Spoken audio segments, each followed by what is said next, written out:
کہ جس چیز کو اللہ پاک نے مجھے دے کر بھیجا ہے تو اللہ کان من اصحاب النار، تو وہ سوائے آگ والوں کے یعنی جہنم والوں میں سے ہی ہوگا، اس کے علاوہ کسی اور میں سے وہ نہیں ہوگا۔ اسی طریقے سے ایک اور حدیث مبارکہ میں حضور علیہ السلام نے اور مزید واضح الفاظ میں فرمایا کہ اللہ پاک نے جتنے انبیاء علیہ السلام مختلف اوقات میں مبعوث فرمائے، وہ تمام انبیاء خاص طور پر صرف اور صرف اپنے قوم اور قبیلے کی طرف مبعوث کیے جاتے تھے۔ ان کی رسالت و نبوت صرف جس علاقے کی طرف بھیجے گئے ہیں اسی علاقے تک رہتی تھی، لیکن فرمایا کہ اللہ پاک نے جب مجھے نبی بنا کر بھیجا تو میری نبوت کو عام فرمایا کہ کافۃ للناس، کہ میری نبوت تمام لوگوں کے لیے۔ تمام لوگوں کا مطلب کیا؟ کہ پوری دنیا کے لیے اور قیامت تک کے لیے، کوئی اس سے باہر نہیں ہے۔ تو یہ نہیں کہہ سکتا کہ ہم تو پہلے کسی مذہب کے پیروکار ہیں تو ہم تو اب حضور علیہ السلام آئے ہیں تو ہم تو اس کے پابند نہیں ہے، نہیں۔ جب حضور علیہ السلام کی بعثت ہو گئی تو اب اس سے پہلے جتنے بھی ادیان یا مذاہب موجود تھے سارے کے سارے ختم ہو گئے۔ آپ علیہ السلام کو جو دو بڑے خاص امتیازات ملے وہ یہ، ایک تو آپ علیہ السلام کی بعثت سے آپ سے پہلے جتنے ادیان تھے، جتنے دین تھے، مذاہب تھے، جتنی کتابیں تھیں، وہ ساری کی ساری منسوخ ہو گئی۔ کسی پر بھی اب ایمان اس طور پر کہ ان کے احکامات پہ عمل کریں، احکامات پہ عمل نہیں ہے، صرف ماننا اس درجے میں ہے کہ ہاں اللہ پاک کی طرف سے یہ کتابیں اپنے وقت میں ان انبیاء پر نازل کی گئیں۔ اور دوسرا امتیاز جو بڑا آپ علیہ السلام کا ہے وہ یہ کہ جیسے کہ آپ نے فرمایا کہ ارسلت بی کافۃ للناس وختم بی النبیون، کہ اللہ پاک نے مجھے تمام لوگوں کے لیے نبی بنا کر بھیجا، اور دوسرا یہ کہ مجھ پر نبوت کو ختم فرمایا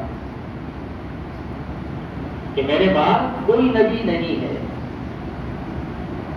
اور اب جو بھی آخرت کی نجات اور کامیابی چاہتا ہے وہ اسی پر کہ وہ مجھ پر اور میری رسالت پر ایمان لائے گا۔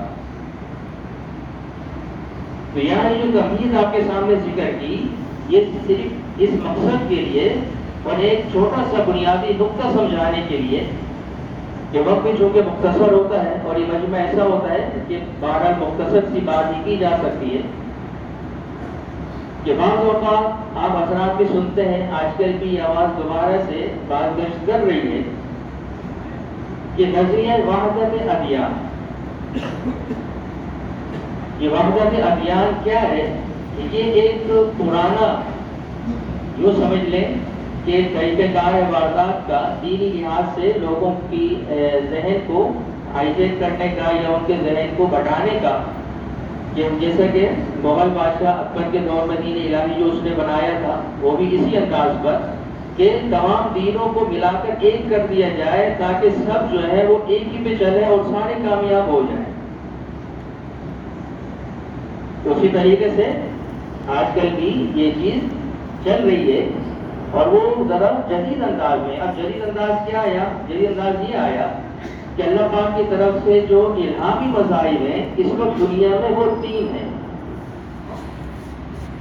ایک اسلام ہے یعنی مسلمان ہیں، دوسرے یہود ہیں کہ وہ بھی الہامی مذہب ہے کہ ان پر تورات نازل ہوئی ہے، موسیٰ علیہ السلام ان کے نبی ہیں، تیسرے نصرانی عیسائی ہیں کہ ان کی کتاب انجیل ہے اور عیسیٰ علیہ السلام ان کے نبی ہیں۔ تو اب وحدت ادیان یعنی کہ تمام دینوں کو دنیا میں جو دین یہ دین موجود ہیں ان کو اس طریقے سے مزج اور ضم کر دیا جائے کہ سارے ماننے والے ایک ہو جائیں اور کوئی کافر نہ رہے۔ اس طرح کی یہ باتیں ہر وقت کی جاتی ہیں، لیکن یہ اصولی طور پر نہ ہی ہو سکتا ہے اور نہ ہی یہ ممکن ہے۔ کیوں؟ اس لیے کہ حضور علیہ السلام کی جو رسالت ہے جیسا کہ میں نے آپ کے سامنے ذکر کیا، یہ رسالت ایسی ہے کہ اللہ پاک نے اس کے بارے میں ذکر کیا کہ حضور علیہ السلام جب بحیثیت نبی آپ آ میں تو آپ سے پہلے اب جتنی نبوتیں تھیں وہ ساری ختم ہو گئی.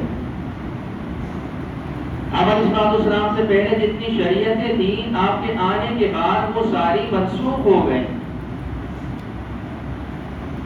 اب اگر کوئی نجات چاہتا ہے نجات اس کی اسی میں ہوگی کہ وہ صرف اور صرف حضور علیہ السلام پر ہی ایمان لائے.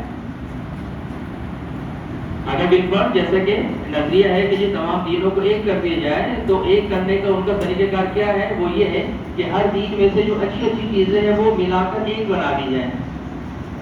اور جو اچھی چیزیں ملا کر بنا دی جائیں گی تو اس میں صرف اچھے کام ہی جمع ہوں گے، عقیدے کی چیزیں جمع نہیں ہوں گی.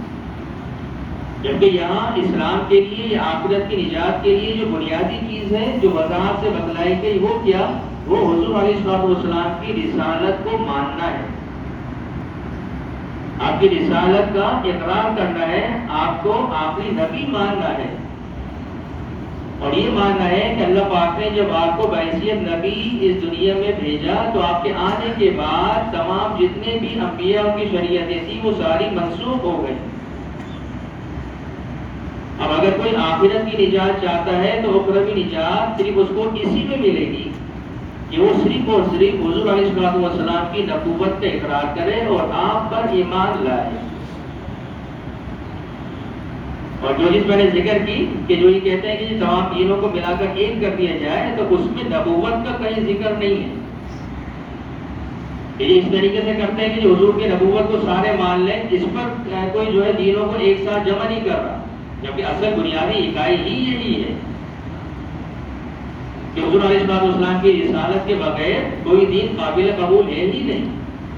اللہ پاک نے قرآن کریم میں یہی تو فرمایا کہ وَمَن يَبْتَغِ غَيْرَ الْإِسْلَامِ، اسلام کے علاوہ اگر کوئی اور راستہ کوئی تلاش کرتا ہے، کوئی اور دین تلاش کرتا ہے، فَلَن يُقْبَلَ مِنْهُ، وہ قابل قبول نہیں ہے.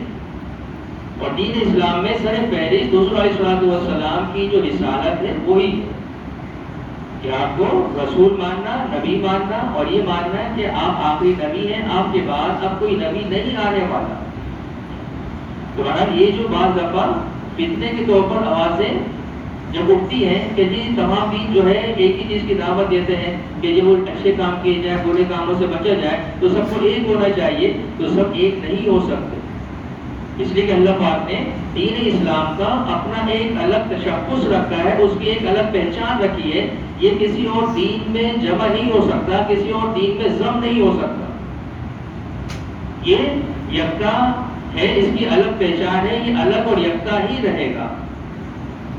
اور اس کے الگ رہنے کی وجہ کیا ہے؟ وہ حضور علیہ السلام کی نبوت اور آپ کی رسالت.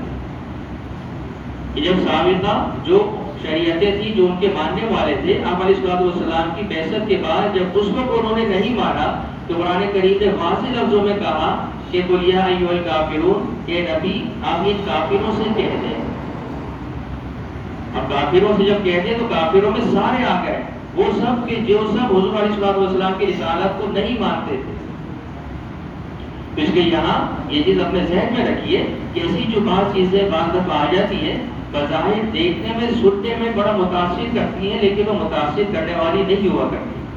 تمہارا وقت بھی ہو گیا ہے اور جو ہے سب جو ہے وہ درست کر لیں، اور جو ہے راستوں میں جو حضرات موجود ہیں ان سے گزارش